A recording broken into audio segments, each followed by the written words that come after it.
40ರ ನಂತರ ಮೆಟಬಾಲಿಕ್ ಸ್ಲೋಡೌನ್ನಿಂದ muscle wasting, bone density ಕಮ್ಮಿ, ಮಂಡಿ ನೋವು, ಸೊಂಟ ನೋವು, ಬೆನ್ನೋವು ಇದಕ್ಕೆಲ್ಲ ಪರಿಹಾರ clinically tested Amrit noni ortho plus. Noni ಮತ್ತು ಔಷಧೀಯ ಗಿಡಮೂಲಿಕೆಗಳು ನೋವನ್ನ ಕಮ್ಮಿ ಮಾಡಿ ಪೋಷಕಾಂಶ ನೀಡಿ ಮೂಳೆ ಸ್ನಾಯುಗಳನ್ನ ಬಲಪಡಿಸುತ್ತವೆ. ಅಮೃತ್ ನೋನಿ ಆರ್ಥೋ ಪ್ಲಸ್ ನೋವು ರಹಿತ ಜೀವನಕ್ಕಾಗಿ ಖರೀದಿಸಲು ಲಿಂಕ್ ಡಿಸ್ಕ್ರಿಪ್ಷನ್ ಮತ್ತು ಪಿನ್ಡ್ ಕಾಮೆಂಟ್ ನಲ್ಲಿದೆ.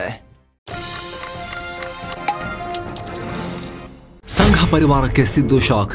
ಸರ್ಕಾರಿ ಜಾಗದಲ್ಲಿ ಆರ್ಎಸ್ಎಸ್ ಚಟುವಟಿಕೆಗೆ ಬ್ರೇಕ್. 100ರ ಸಂಭ್ರಮದಲ್ಲಿ ಅಂಕುಶ ಹಾಕೋ ಯತ್ನ. ರಾಜ್ಯದಲ್ಲಿ ಬ್ಯಾನ್ ಆಗುತ್ತಾ ಸ್ವಯಂ ಸೇವಕ ಸಂಘ.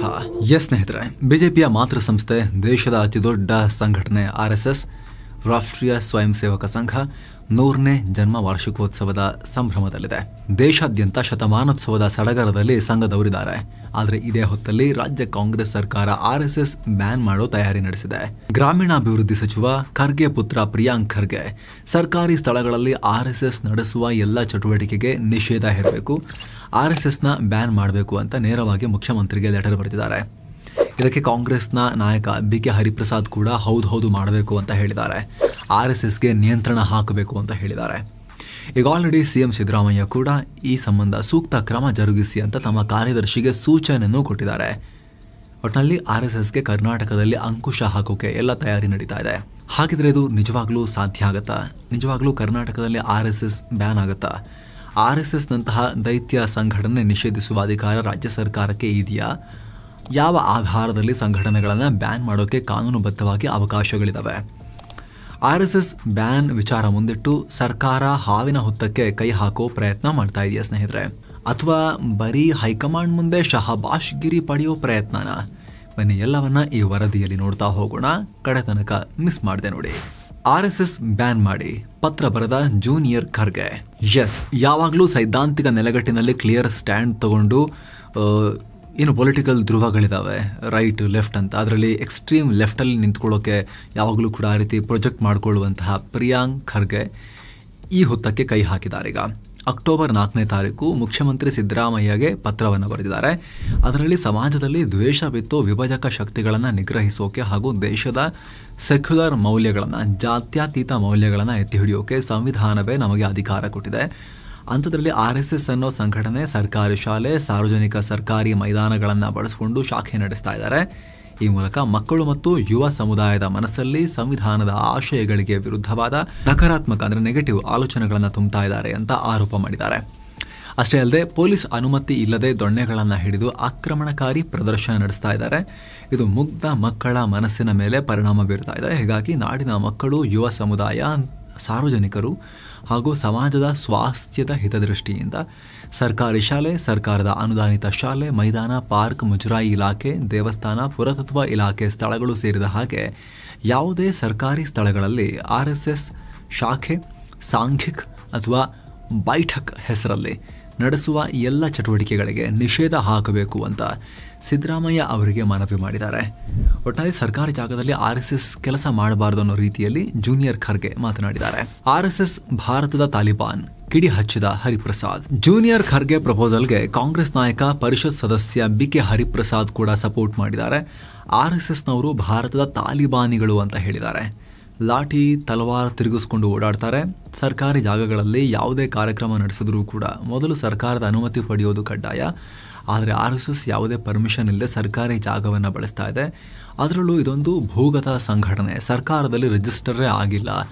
ಈ ಥರ ಮಾಡೋದು ಕಾನೂನು ಬಾಹಿರ ಅಂತ ಹೇಳಿದ್ದಾರೆ. ಅಲ್ಲದೆ ಪ್ಯಾಲೆಸ್ತೈನ್ ಪರವಾಗಿ ಪ್ರತಿಭಟನೆ ನಡೆಸೋ ಜನರನ್ನ ಪೊಲೀಸರು ತಕ್ಷಣ ಬಂಧಿಸ್ತಾರೆ. ಆದರೆ ಸರ್ಕಾರಿ ಮೈದಾನದಲ್ಲಿ ಆರ್ಎಸ್ಎಸ್ ಶಾಖೆ ನಡೆಸೋಕೆ ಯಾಕೆ ಬಿಡ್ತಾರೆ ಅಂತ ತಮ್ಮದೇ ಸರ್ಕಾರವನ್ನು ಪ್ರಶ್ನೆ ಮಾಡಿದ್ದಾರೆ. ಮುಂದುವರೆದು ತಮಿಳುನಾಡಲ್ಲಿ ಶಾಲಾ ಕಾಲೇಜಲ್ಲಿ ತನ್ನ ಕಾರ್ಯಕ್ರಮ ನಡೆಸೋಕೆ ಹೋಗಿದ್ದ ಆರ್ಎಸ್ಎಸ್ ಸದಸ್ಯರ ಮೇಲೆ ಅಲ್ಲಿನ ಸರ್ಕಾರ ಕ್ರಮ ತಗೊಂಡಿದೆ, ಬಂಧಿಸಿ ಪ್ರಕರಣ ದಾಖಲಿಸಿದೆ. ಅದೇ ರೀತಿ ಕರ್ನಾಟಕದಲ್ಲೂ ಕೂಡ ಕ್ರಮ ತಗೊಳ್ಬೇಕು ಅಂತ ಆಗ್ರಹಿಸಿದ್ದಾರೆ. ಈ ರೀತಿ ಆರ್ಎಸ್ಎಸ್ ಚಟುವಟಿಕೆ ಕುರಿತು ಚರ್ಚೆ ಶುರುವಾಗ್ತಿದ್ದ ಹಾಗೆ ಸಿಎಂ ಸಿದ್ದರಾಮಯ್ಯ ಕೂಡ ಆಕ್ಟಿವೇಟ್ ಆಗಿಬಿಟ್ಟಿದ್ದಾರೆ. ಖರ್ಗೆ ಬರೆದಿರೋ ಪತ್ರವನ್ನು ಪರಿಶೀಲಿಸಿ ಕೂಡಲೇ ಅಗತ್ಯ ಕ್ರಮ ತಗೊಳ್ಳಿ ಅಂತ ತಮ್ಮ ಮುಖ್ಯ ಕಾರ್ಯದರ್ಶಿ ಶಾಲಿನಿ ರಜನೀಶ್ ಅವರಿಗೆ ಸೂಚನೆ ಕೊಟ್ಟಿದ್ದಾರೆ. ತಾಕತ್ತಿದ್ರೆ ಬ್ಯಾನ್ ಮಾಡಿ. ಸಿಡಿದೆದ್ದ ಕೇಸರಿ ಪಡೆ. ಎಸ್, ಸಹಜವಾಗಿ RSSನ ಟಾರ್ಗೆಟ್ ಮಾಡ್ತಿದ್ದ ಹಾಗೆ ಬಿಜೆಪಿ ನಾಯಕರು ಸರ್ಕಾರದ ಮೇಲೆ ಮುಗಿಬಿದ್ದಿದ್ದಾರೆ. ಏನು ಹೇಳಿದ್ದಾರೆ ಅಂತ ಹೇಳೋಕ್ಕಿಂತ ಮುಂಚೆ ಸ್ನೇಹಿತರೆ, ಒಂದು ಸಣ್ಣ ಮನವಿ ನಮ್ಮ ವೀಕ್ಷಕರಲ್ಲಿ, ಸಬ್ಸ್ಕ್ರೈಬ್ ಮಾಡದೇ ಇರುವವರಲ್ಲಿ ದಯವಿಟ್ಟು ವಿಡಿಯೋ ಕೆಳಗಿರೋ ಸಬ್ಸ್ಕ್ರೈಬ್ ಬಟನ್ ಮೇಲೆ ಕ್ಲಿಕ್ ಮಾಡಿ, ಪಕ್ಕದ ಬೆಲ್ ಐಕಾನ್ ಮೇಲೆ ಕ್ಲಿಕ್ ಮಾಡಿ ಸಬ್ಸ್ಕ್ರೈಬ್ ಮಾಡಿ ಬೆಂಬಲಿಸಿ ಅನ್ನೋ ಮನವಿಯೊಂದಿಗೆ ಬನ್ನಿ ಕಂಟಿನ್ಯೂ ಮಾಡೋಣ ಸ್ನೇಹಿತರೆ. ಬಿಜೆಪಿಯವರು ಏನು ಹೇಳಿದ್ದಾರೆ ಅಂದ್ರೆ, ವಿಪಕ್ಷ ನಾಯಕ ಆರ್ ಅಶೋಕ್ ನಿಮಗೆ ತಾಕತ್ತಿದ್ರೆ RSS ಮತ್ತು ಸಂಘದ ಚಟುವಟಿಕೆ ಮೇಲೆ ನಿರ್ಬಂಧಗಳನ್ನು ಹಾಕಿ ತೋರಿಸಿ ಅಂತ ಸವಾಲು ಹಾಕಿದ್ದಾರೆ. 325 ಸೀಟ್ ಗೆದ್ದಿದ್ದ ಇಂದಿರಾ ಗಾಂಧಿ ಅವರ ಕೈಯಲ್ಲಿ ಸಂಘದ ಚಟುವಟಿಕೆ ನಿಲ್ಲಿಸಲಿಕ್ಕೆ ಆಗಲಿಲ್ಲ. 414 ಸೀಟ್ ಗೆದ್ದಿದ್ದ ರಾಜೀವ್ ಗಾಂಧಿ ಕೈಲೂ ಆಗಲಿಲ್ಲ. ಅಂಥದ್ರಲ್ಲಿ ಮುಖ್ಯಮಂತ್ರಿ ಸ್ಥಾನದಿಂದ ನಿರ್ಗಮಿಸ್ತಾ ಇರೋ ಸಿದ್ದರಾಮಯ್ಯ ನೀವು ಏನು ಮಾಡೋಕ್ಕೆ ಸಾಧ್ಯ? ನೀವು ನಂಬಿರೋ ಸಿದ್ಧಾಂತದ ಬಗ್ಗೆ ನಿಜಕ್ಕೂ ಕಮಿಟ್ಮೆಂಟ್ ಇದ್ರೆ ನಿಷೇಧ ಮಾಡಿ ಅಂತ ಸವಾಲು ಹಾಕಿದ್ದಾರೆ. ಅತ್ತ ಕೇಂದ್ರ ಸಚಿವ ಪ್ರಹ್ಲಾದ್ ಜೋಶಿ ಕೂಡ ಇಂತಹ ಅನೇಕ ನಿರ್ಬಂಧ ಮೀರಿ ಕೂಡ ಸಂಘ 100 ವರ್ಷ ಪೂರೈಸಿದೆ. ನಮ್ಮ ವಿಚಾರಧಾರೆಯನ್ನ ಜನ ಸ್ವೀಕಾರ ಮಾಡಿದ್ದಾರೆ. ಗಣವೇಷಧಾರಿಗಳ ಕೈಯಲ್ಲಿರೋ ದಂಡ ವ್ಯಾಯಾಮ ಪದ್ಧತಿ. ಲಾಠಿ ನ್ಯಾಯದಂಡನೂ ಹೌದು, ಕ್ರೀಡೆನೂ ಹೌದು. ಕುಕ್ಕರ್ ಬಾಂಬ್ ಬಿಟ್ಟವರು, ತಲ್ವಾರ್ ಹಿಡಿದವರು ಇವರಿಗೆ ಬ್ರದರ್ಸ್ ಅಂತ ಹೇಳಿ ಖರ್ಗೆ ವಿರುದ್ಧ ಅಂದ್ರೆ ಪ್ರಿಯಾಂಕ್ ಖರ್ಗೆ ವಿರುದ್ಧ ಕಿಡಿಕಾರಿದ್ದಾರೆ. ಅತ್ತ ರಾಜ್ಯ ಬಿಜೆಪಿ RSS ಕಾರ್ಯಕ್ರಮಕ್ಕೆ ಮಲ್ಲಿಕಾರ್ಜುನ ಖರ್ಗೆ ಹೋಗಿರೋ ಫೋಟೋ ಒಂದನ್ನ ಶೇರ್ ಮಾಡಿದೆ. 2002ರಲ್ಲಿ ಬೆಂಗಳೂರಿನ ನಾಗವಾರದಲ್ಲಿ RSS ಶಿಬಿರ ಇತ್ತು. ಅದಕ್ಕೆ ತಯಾರಿ ನಡೀತಿರಬೇಕಾದ್ರೆ ಸ್ಥಳಕ್ಕೆ ಅಂದಿನ ರಾಜ್ಯ ಗೃಹ ಮಂತ್ರಿ ಮಲ್ಲಿಕಾರ್ಜುನ ಖರ್ಗೆ, ಸಚಿವ ರೋಷನ್ ಬೇಗ್ ಭೇಟಿ ಕೊಟ್ಟಿದ್ರು. ಆ ಫೋಟೋ ಶೇರ್ ಮಾಡಿ ಬಿಜೆಪಿ, ಇಲ್ಲೊಮ್ಮೆ ನೋಡಿ, ನಿಮ್ಮ ಅಪ್ಪಾಜಿಯಾಗಿರೋ ಮಲ್ಲಿಕಾರ್ಜುನ ಖರ್ಗೆ ಅವರೇ ಖುದ್ದು RSSನ ಸಮಾಜಮುಖಿ ಕಾರ್ಯ ಮೆಚ್ಚಿಕೊಂಡು ಪೂರ್ಣ ಸಹಕಾರ ಕೊಟ್ಟಿದ್ರು ಅವರು ಹೋಮ್ ಮಿನಿಸ್ಟರ್ ಆಗಿದ್ದಾಗ. ನೀವೀಗ ಹಿಂಗೆ ಮಾತಾಡ್ತಿದ್ದೀರಾ, ಮರ್ತು ಬಿಟ್ರಾ? ಇದು ಹೈಕಮಾಂಡ್ ಮೆಚ್ಚಿಸೋಕೆ ನಾಟಕ ಆಡ್ತಾ ಇದ್ದೀರಾ? ಮೊದಲು ಮನೆಯ ಇತಿಹಾಸವನ್ನ ತಿಳಿದು ನಂತರ ರಾಷ್ಟ್ರ ಸೇವಕರ ಬಗ್ಗೆ ಮಾತನಾಡಿ ಅಂತ ತಿರುಗೇಟು ಕೊಟ್ಟಿದೆ. ಹೀಗೆ RSS ಕುರಿತು ಕರ್ನಾಟಕದಲ್ಲಿ ಸಿಕ್ಕಾಪಟ್ಟೆ ಚರ್ಚೆ ನಡೀತಾ ಇದೆ. ಆದರೆ ನಿಜವಾಗ್ಲೂ RSSನ ಬ್ಯಾನ್ ಮಾಡೋ ಅಧಿಕಾರ ರಾಜ್ಯ ಸರ್ಕಾರಕ್ಕೆ ಇದೆಯಾ? ಬನ್ನಿ ನೋಡ್ತಾ ಹೋಗೋಣ. ಏನು ಸ್ನೇಹಿತರೆ, ವರದಿಯಲ್ಲಿ ಮುಂದುವರಿಯುವ ಮುನ್ನ 7 ಸೈನ್ಸ್ ಟೂರಿಸಂ ಕಂಪನಿ ಗುಜರಾತ್ಗೆ ಟ್ರಿಪ್ ಆಯೋಜನೆ ಮಾಡಿದೆ. ಆಫರ್ ಪ್ರೈಸ್ 45,700 ರೂಪಾಯಿ ಮಾತ್ರ. ಅಹಮದಾಬಾದ್, ದ್ವಾರಕಾ, ಬೆಟ್ ದ್ವಾರಕಾ, ನಾಗೇಶ್ವರ, ಸೋಮನಾಥ ಜ್ಯೋತಿರ್ಲಿಂಗ, ನಿಷ್ಕಳಂಕ ಮಹಾದೇವ, ಗಿರ್ ನ್ಯಾಷನಲ್ ಪಾರ್ಕ್, ವಡೋದರ, ವಿಶ್ವದ ಅತಿ ಎತ್ತರದ ಸ್ಟ್ಯಾಚ್ಯೂ ಸರ್ದಾರ್ ವಲ್ಲಭಾಯ್ ಪಟೇಲ್ ಅವರ ಮೂರ್ತಿ, ಸ್ಟ್ಯಾಚ್ಯೂ ಆಫ್ ಯೂನಿಟಿ, ಇದೆಲ್ಲ ಸೇರಿ 6 ನೈಟ್ 7 ಡೇಸ್ ಟ್ರಿಪ್ ಇದು. ಈ ಪ್ಯಾಕೇಜ್ ಅಲ್ಲಿ ಫ್ಲೈಟ್ ಟಿಕೆಟ್ಸ್, 3 ಸ್ಟಾರ್ ಹೋಟೆಲ್ ನಲ್ಲಿ ಸ್ಟೇ, ಆಲ್ ಮೀಲ್ಸ್, ದೇವರ ದರ್ಶನ, AC ಟ್ರಾನ್ಸ್ಪೋರ್ಟ್ ವ್ಯವಸ್ಥೆ, ಬೋಟಿಂಗ್ ಮತ್ತು auto charges, 24/7 tour manager assistance ಹಾಗೂ ಹಿರಿಯ ನಾಗರಿಕರಿಗೆ ವಿಶೇಷ ಕೇರ್ ಕೂಡ ಇರುತ್ತೆ. ಹೊರಡೋ ದಿನ 25 ನವೆಂಬರ್ 2025. ಕೆಲವೇ ಸೀಟುಗಳು ಲಭ್ಯ. ಆಸಕ್ತರು ಈ ನಂಬರ್ಗೆ ಕಾಲ್ ಮಾಡಿ ನಿಮ್ಮ ಸೀಟನ್ನ ಕೂಡ ಬುಕ್ ಮಾಡಿ. ಬನ್ನಿ ಈಗ ವರದಿಯಲ್ಲಿ ಮುಂದುವರಿಯೋಣ. ಕರ್ನಾಟಕದಲ್ಲಿ RSS ಬ್ಯಾನ್ ಆಗಬಹುದಾ? ನೇರ ಉತ್ತರ ಇಲ್ಲ. ಯಾವುದೇ ಸಂಘಟನೆಯನ್ನ ಅನ್ಲಾಫುಲ್, ಕಾನೂನು ಬಾಹಿರ ಅಂತ ಡಿಕ್ಲೇರ್ ಮಾಡೋ ಅಧಿಕಾರ ಕೇವಲ ಕೇಂದ್ರ ಸರ್ಕಾರಕ್ಕೆ ಮಾತ್ರ ಇದೆ. Unlawful activities prevention act UAPA 1967 ಇದರ ಅಡಿ ಈ ಥರ ಯಾವುದೇ ಗುಂಪು ಅಥವಾ ಸಂಘಟನೆಗೆ ಡೆಸಿಗ್ನೇಷನ್ ಕೊಡೋ ಅಧಿಕಾರ ಕೇಂದ್ರಕ್ಕಿರುತ್ತೆ. ಇನ್ನು ಸ್ಪೆಸಿಫಿಕ್ ಆಗಿ ಹೇಳಬೇಕು ಅಂದರೆ, ಈ ಕಾಯ್ದೆಯ ಸೆಕ್ಷನ್ 3ನಲ್ಲಿ ಇಂತಹ ಕಾನೂನಿದೆ. ಅದರಲ್ಲಿ ಕೇಂದ್ರ ಸರ್ಕಾರ ಯಾವುದೇ ಗುಂಪು ಅಥವಾ ಸಂಘಟನೆಯನ್ನ ಅಕ್ರಮ ಅಂತ ಘೋಷಿಸಬಹುದು. ರಾಜ್ಯ ಸರ್ಕಾರಗಳಿಗೆ ಈ ಪವರ್ಸ್ ಇಲ್ಲ. ಬೇಕಿದ್ರೆ ರಾಜ್ಯ ಸರ್ಕಾರಗಳು ಕೇಂದ್ರಕ್ಕೆ ಶಿಫಾರಸು ಮಾಡಬಹುದು. ಹೀಗಾಗಿ ರಾಜ್ಯ ಸರ್ಕಾರ ಒಮ್ಮಿಂದೊಮ್ಮೆಲೆ RSSನ ಕರ್ನಾಟಕದಲ್ಲಿ ಬ್ಯಾನ್ ಅಂತ ಮಾಡಕ್ ಬರಲ್ಲ. ಬಹುಶಃ ಇದೇ ಕಾರಣಕ್ಕೆ ಕಾಂಗ್ರೆಸ್ ತನ್ನ ಚುನಾವಣಾ ಪ್ರಣಾಳಿಕೆಯಲ್ಲಿ ಬಜರಂಗ ದಳವನ್ನ ಬ್ಯಾನ್ ಮಾಡ್ತೀವಿ ಅಂತ ಹೇಳಿ ಇದುವರೆಗೂ ಮಾಡಕ್ ಆಗಿಲ್ಲ. ಆದರೆ ರಾಜ್ಯ ಸರ್ಕಾರ ಸಂಘಟನೆಗಳ ಚಟುವಟಿಕೆ ಮೇಲೆ ಒಂದಿಷ್ಟು ನಿರ್ಬಂಧ ಹೇರಬಹುದು. ಯಾಕಂದ್ರೆ ಸಂವಿಧಾನದ 7th ಶೆಡ್ಯೂಲ್ ಪ್ರಕಾರ ಸಾರ್ವಜನಿಕ ಸುವ್ಯವಸ್ಥೆ ಮತ್ತು ಪೊಲೀಸ್ ಎರಡೂ ಕೂಡ ರಾಜ್ಯ ಪಟ್ಟಿಯಲ್ಲಿ ಬರುತ್ತೆ. ಹೀಗಾಗಿ ರಾಜ್ಯ ಸರ್ಕಾರ ಕಾನೂನು ಸುವ್ಯವಸ್ಥೆ ಕಾಪಾಡೋಕೆ ನಿಯಮಗಳನ್ನು ರೂಪಿಸಬಹುದು. ಉದಾಹರಣೆಗೆ, ನಿರ್ದಿಷ್ಟ ಗುಂಪು ಸಭೆ ಸೇರೋದನ್ನು ನಿರ್ಬಂಧಿಸಬಹುದು. ಸಾರ್ವಜನಿಕ ಕಾರ್ಯಕ್ರಮ ನಡೆಸೋ ಹಾಗಿಲ್ಲ ಅಂತ ಹೇಳ್ಬೋದು. ಎಲ್ಲಕ್ಕಿಂತ ಇಂಪಾರ್ಟೆಂಟ್ ಅಂದರೆ CRPC ಸೆಕ್ಷನ್ 144 ಅಥವಾ ಈಗಿನ BNSS ಸೆಕ್ಷನ್ 163 ಪ್ರಕಾರ ಸರ್ಕಾರಿ ಜಾಗಗಳನ್ನು ಬಳಸುವ ಅನುಮತಿಯನ್ನು ಕೊಡಲ್ಲ, ಪರ್ಮಿಷನ್ ಅನ್ಬೋದು. ದ್ವೇಷ ಭಾಷಣ ಮಾಡಿದ್ರೆ ಅದ್ರ ಬೇಸಿಸ್ ಮೇಲೆ, ಹಾಗೆ ಕಾನೂನು ಬಾಹಿರ ಸಭೆ, ಬೆದರಿಸುವಿಕೆ, ಪ್ರಚೋದನೆ ಅದೆಲ್ಲ ಮಾಡಿರೋ ಎವಿಡೆನ್ಸ್ ಇದ್ರೆ ಅದನ್ನು ಬಳಸ್ಕೊಂಡು ಸರ್ಕಾರ ಇಂತಹ ಕ್ರಮಗಳನ್ನು ತಗೊಳ್ಬೋದು. ಅಲ್ಲದೆ ಒಂದು ವೇಳೆ ಆ ಪರ್ಟಿಕ್ಯುಲರ್ ಗುಂಪು ಅಥವಾ ಸಂಘಟನೆ ಸ್ಟೇಟ್ ಸೊಸೈಟೀಸ್ ಆಕ್ಟ್ ಅಲ್ಲಿ ರಿಜಿಸ್ಟರ್ ಆಗಿದ್ರೆ ಅದರ ರಿಜಿಸ್ಟ್ರೇಷನ್ ಅನ್ನು ತೆಗೆದುಹಾಕೋ ಪವರ್ಸ್ ಕೂಡ ಇರುತ್ತೆ. ಇದೇ ಕಾರಣಕ್ಕೆ ಒಂದ್ ಕಡೆ ಬಿಜೆಪಿ ಮಾತಿನ ಕೌಂಟರ್ ಕೊಡ್ತಾ ಇದ್ರು ಕೂಡ ಮತ್ತೊಂದ್ ಕಡೆ ಪ್ರಿಯಾಂಕ್ ಖರ್ಗೆ ಪತ್ರದ ಪರಿಣಾಮಗಳ ಮೇಲೆ ನಿಗಾ ಇಡೋಕೆ ಹೊಸ ಸಮಿತಿಯನ್ನು ರಚಿಸಿದೆ. ಪತ್ರದ ಸಾಧಕ ಬಾಧಕಗಳ ಅಧ್ಯಯನ ನಡೆಸೋಕೆ MLCಗಳಾದ N ರವಿಕುಮಾರ್, KS ನವೀನ್ ಸೇರಿದ ಹಾಗೆ 3 ಸಮಿತಿ ರಚಿಸಲಾಗಿದೆ. ಸರ್ಕಾರದ ಮುಂದಿನ ನಡೆ ಮೇಲೆ ಈ ಸಮಿತಿ ನಿಗಾ ಇಡುತ್ತೆ. ಒಂದೊಮ್ಮೆ ಸರ್ಕಾರ ನಿಷೇಧದ ತೀರ್ಮಾನ ಮಾಡಿದ್ರೆ ಅದರಿಂದ ಆಗೋ ಪರಿಣಾಮಗಳ ಬಗ್ಗೆ ನೆಕ್ಸ್ಟ್ ಅದನ್ನು ಹೇಗೆ ತಗೋಬೇಕು ಅನ್ನೋದಕ್ಕೆ ಸಂಬಂಧಪಟ್ಟಂತೆ ಅಧ್ಯಯನ ಮಾಡ್ತಾರಂತೆ. ಆದರೆ ಈ ನಿರ್ಬಂಧಗಳ ಹೊರತಾಗಿ ರಾಜ್ಯ ಸರ್ಕಾರ ಏನು ಮಾಡೋಕ್ಕಾಗಲ್ಲ. ಯಾಕಂದರೆ ನಮ್ಮ ಸಂವಿಧಾನದ ಆರ್ಟಿಕಲ್ 19(1)(c) ಅನ್ವಯ ರೈಟ್ ಟು ಫಾರ್ಮ್ ಅಸೋಸಿಯೇಷನ್ಸ್ ಅಂದರೆ ಸಂಘಟನೆಯನ್ನು ಆಗೋ ಹಕ್ಕಿದೆ. ಹೀಗಾಗಿ ಬ್ಯಾನ್ ಹೇರಿದ್ರೆ ಅದರ ಉಲ್ಲಂಘನೆ ಆಗುತ್ತೆ. ಬ್ಯಾನ್ ಮಾಡೋದಕ್ಕೆ ದೇಶದ ಸಾರ್ವಭೌಮತ್ವಕ್ಕೆ ಧಕ್ಕೆ ತಂದಿರೋ ಎವಿಡೆನ್ಸ್ ಇರಬೇಕು, ಗಂಭೀರ ಕಾರಣಗಳನ್ನು ಕೊಡಬೇಕಾಗತ್ತೆ. ಹೀಗಾಗಿ ಈ ನಿರ್ಧಾರ ತಗೊಳ್ಳೋ ಅಧಿಕಾರ ಕೇಂದ್ರ ಸರ್ಕಾರಕ್ಕಷ್ಟೇ ಕೊಡಲಾಗಿದೆ. ಕೆಲವೊಂದು ಸಂದರ್ಭಗಳಲ್ಲಿ ಕೇಂದ್ರ ಸರ್ಕಾರ ಬ್ಯಾನ್ ಮಾಡಿದ್ರು ನಂತರ ಕೋರ್ಟ್ನಲ್ಲಿ ಸಕಾರಣ ಇಲ್ಲ ಅಂತ ಬ್ಯಾನ್ ತೆರವು ಕೂಡ ಮಾಡುವಂಥ ಎಕ್ಸಾಂಪಲ್ ಸಿಗ್ತವೆ. ಹೀಗಾಗಿ ಸರ್ಕಾರಗಳು ಸುಮ್ಮನೆ ಅವರಿಗೆ ಇಷ್ಟ ಇಲ್ಲದ ಗುಂಪುಗಳನ್ನು ಬ್ಯಾನ್ ಮಾಡೋಕ್ಕೆ ಬರಲ್ಲ. ಗಂಭೀರವಾದ ಕಾರಣಗಳು ಮತ್ತು ಎವಿಡೆನ್ಸನ್ನು ಕೊಡಬೇಕು ಪೂರಕವಾಗಿ.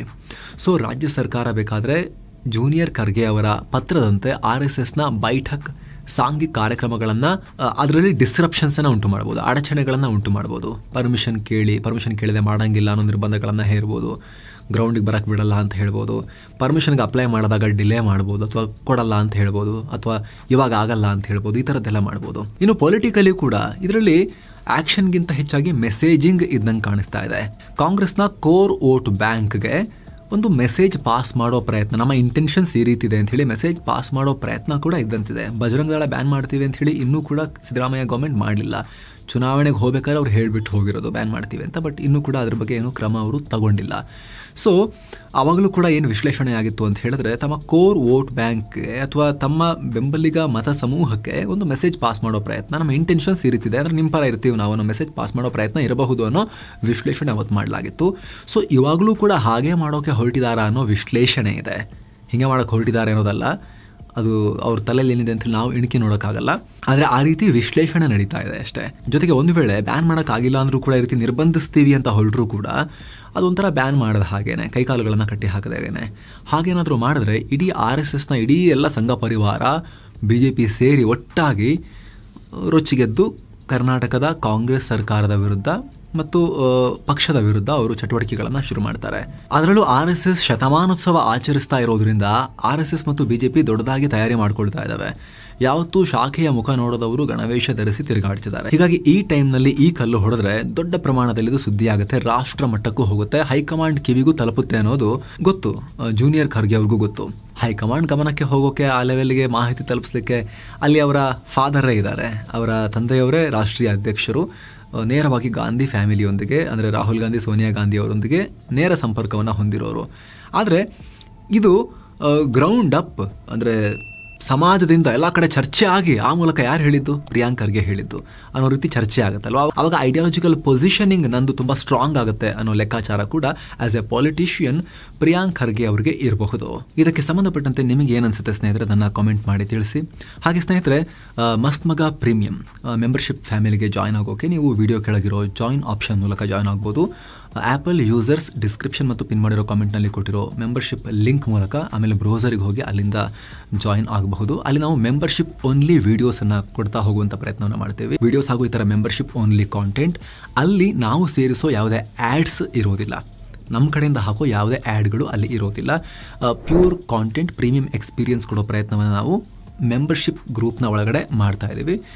ದೊಡ್ಡ ಸಂಖ್ಯೆಯಲ್ಲಿ ವೀಕ್ಷಕರು ಪ್ರೀತಿಯಿಂದ ಸೇರ್ತಾ ಇದ್ದೀರಾ. ಇನ್ನು ಯಾರೆಲ್ಲ ಸೇರೋಕೆ ಆಸಕ್ತಿ ಇದೆ, ನಾವು ಮಾಡ್ತಿರೋ ಕೆಲಸದಲ್ಲಿ ನಿಷ್ಪಕ್ಷಪಾತತೆ ಮತ್ತು ವ್ಯಾಲ್ಯೂ ಇದೆ ಅಂತ ಅನಿಸಿದ್ರೆ ಸ್ನೇಹಿತರೆ, ನೀವು ಅದನ್ನು ಕನ್ಸಿಡರ್ ಮಾಡಬಹುದು. ದಿನಕ್ಕೆ 99 ಪೈಸೆ ಚೇಂಜ್ ಬರುತ್ತೆ, ₹1ಗಿಂತ ಕೆಳಗೆ. ಇಡೀ ತಿಂಗಳಿಗೆ ₹29 ಆಗುತ್ತೆ. ಆಸಕ್ತರು ಮಿಸ್ ಮಾಡದೆ ಕನ್ಸಿಡರ್ ಮಾಡಿ ಅಂತ ಹೇಳ್ತಾ ಕ್ಲೋಸ್ ಮಾಡ್ತಾ ಇದ್ದೀವಿ. Thank you so much. ಮತ್ತೆ ಭೇಟಿ ಆಗ್ತಿರೋಣ. ನಮಸ್ತೆ.